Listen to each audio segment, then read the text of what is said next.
আসসালামু আলাইকুম রহমতুল্লাহ। আজকে আপনাদেরকে আমি অজু করা শেখাবো, দেখাবো কিভাবে শুরু থেকে শেষ পর্যন্ত অজু করতে হয়।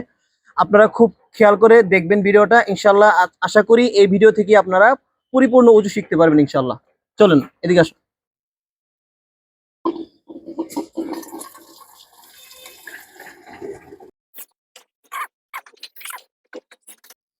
প্রিয় দর্শক, ভালো করে লক্ষ্য করবেন আমি কিভাবে অজুটা করছি। প্রথমে আমি বিসমিল্লাহ পড়ে নিব, বিসমিল্লাহির রহমানির রহিম। তারপর উভয় হাতের কবজি তিনবার ধুয়ে নিব।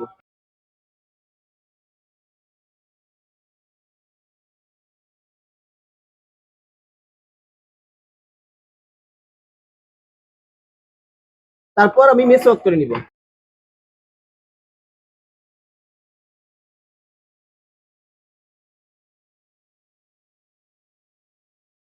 এভাবে তিনবার মেসওয়াক করে নিবেন।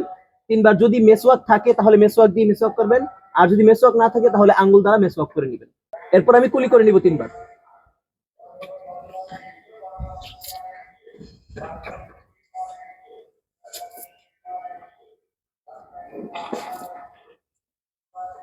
এরপর আমি তিনবার নাকে পানি দিব।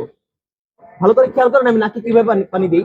ডান হাতে এভাবে নাকে পানি দিব, আর বাম হাতের বৃদ্ধাঙ্গুল আর কনিষ্ঠ আঙ্গুল দিয়ে নাকের ভিতরটা পরিষ্কার করে দিব।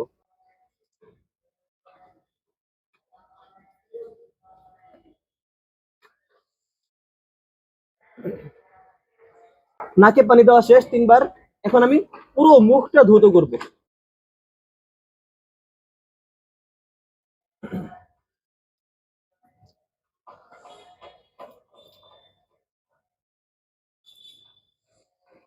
যে দর্শক, ভালো করে খেয়াল করতে হবে,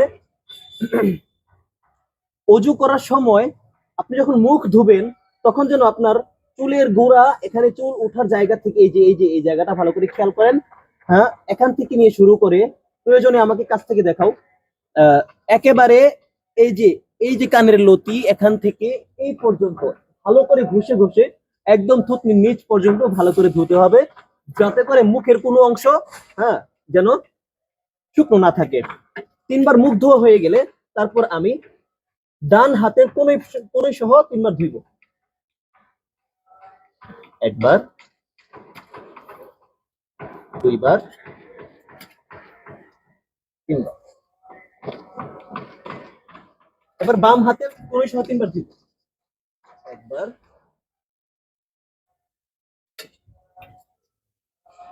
দুইবার, তিনবার। কোনোই ধোয়ার সময় লক্ষ্য করতে হবে, কোনোর এই জায়গাটুকু অনেক সময় শুকনো রয়ে যায়, এটাকে হাত দিয়ে ভালো করে ভিজিয়ে নিতে হবে।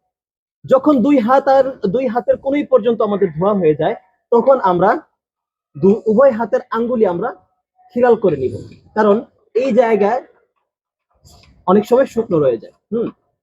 খিলাল করা সুন্নাহ। এরপর যদি অতিরিক্ত পানি নেওয়ার প্রয়োজন নেই, আপনার হাত ভেজা থাকে, অতিরিক্ত পানি না নিলেও কোনো সমস্যা নেই। মাথা মাসিং করার জন্য আমি তৈরি হব। মাথা মাসিং করার জন্য আপনার অতিরিক্ত পানি না নিলেও কোনো সমস্যা নেই, হাতে মেতে আমাদের ভেজা থাকে। মাথা কিভাবে মাসাজ করব খুব ভালো করে লক্ষ্য করবেন। শতকরা 80% মানুষ মাথা মাসাজ করতে পারে না, কিভাবে মাথা মাসাজ করতে হয় জানে না। ভালো করে খেয়াল করেন। এই যে আমি আমার আঙ্গুলটাকে, এই দুইটা আঙ্গুলকে আলাদা করে ফেললাম, আর বাকি তিনটা আঙ্গুলকে একসাথে রাখলাম। যদি মোনাজাতের মতো ধরি তাহলে এরকম হয়। খেয়াল করেন, মোনাজাতের মতো যদি ধরি আমি তাহলে এরকম হয়। এখন আমি এটাকে মাথার উপরে মুছে দিলাম। আমার এই অংশটুকু কিন্তু ফাঁকা রয়ে গেল, এই অংশটুকু আমি মাথায় লাগতে দেইনি। এখন এই জায়গাটুকু আর এই জায়গাটুকু আমার ভেজা আছে, আর এইটুকু ব্যবহার করা হয়ে গেছে। তো এখন আমি এই দুইটা আঙ্গুল কাজে লাগাবো। কান মাসাজ করবো একবার, এটা দিয়ে কানের ভেতরের অংশ করলাম, আর এটা দিয়ে কানের বাহিরের অংশটা মাসাজ করে নিব, এই যে এভাবে।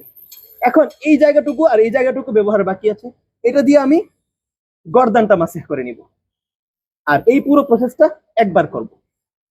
এরপর যদি আমার এই কাজটুকু হয়ে যায়, তখন আমি পা ধৌত করব।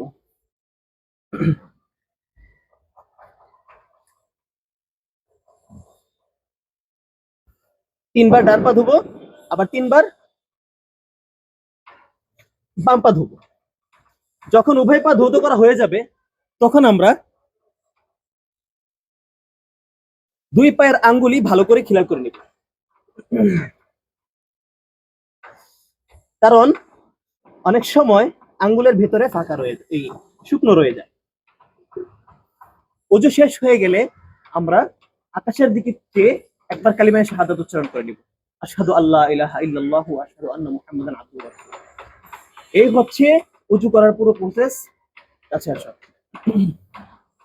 তো ওযু করার মাঝখানে কোনো কথাবার্তা বলতে হয় না, যেহেতু এটা শিক্ষণীয় একটা ভিডিও আর আপনাদেরকে ওযুটা শেখানো হচ্ছে আজকে উদ্দেশ্য, এই জন্য ওযুর মধ্যে কথা বললাম। যদি আমার ভিডিওটা আপনাদের পছন্দ হয়ে থাকে বা উপকারী ভিডিও মনে হয়ে থাকে, তাহলে এই ভিডিওটা শেয়ার করে দিবেন যাতে করে অন্য কেউ এটা দেখে শিখতে পারে। আসসালামু আলাইকুম রহমতুল্লাহ।